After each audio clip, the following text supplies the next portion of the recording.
Actually Bangladesh পাগল হয়নি, কোনো যেটা উনি বললেন যে বাইরে থেকে ইম্পোর্ট আসছে সেই হিসেবে ওনারা একটুখানি পাগল করা হয়েছে।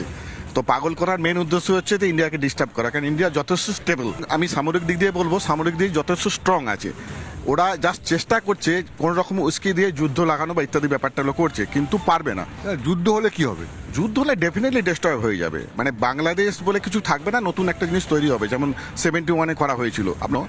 তা আমরা আজ হিন্দু সত্যি করি আমরা খুব সমব্যথী, কিন্তু আমরা এটুকু তাদের মেসেজ দেব যে আপনারা অ্যাকচুয়ালি একটু শান্ত থাকুন।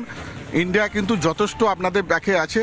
হয়তো ইমিডিয়েট আপনারা কোনো অ্যাকশন সেরকমভাবে দেখতে পাচ্ছেন না, অনেকে মানে ডাউট হচ্ছে তাই তো ইন্ডিয়া কিছু করছে না, কিন্তু ভিতরে ইন্ডিয়া যথেষ্ট স্টেবল পজিশন তৈরি করে নিয়েছে।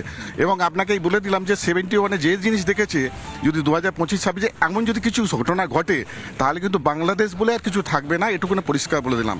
আর যে স্বপ্ন পাকিস্তান দেখছে যে আমরা আবার ওই পূর্ব পাকিস্তান তৈরি করব, ও স্বপ্ন ভুলে যেতে, কেন ওনারা নিজেরাই খেতে পাচ্ছেন। আর আমরা ভালো করে আপনার চ্যানেলও আমরা দেখেছি ওদের যা ইকোনমিক্যাল সিচুয়েশন হয়ে গেছে, তো অনেক পিছনে হয়ে গেছে, তো ওনারা কিছু করতে পারবেন না।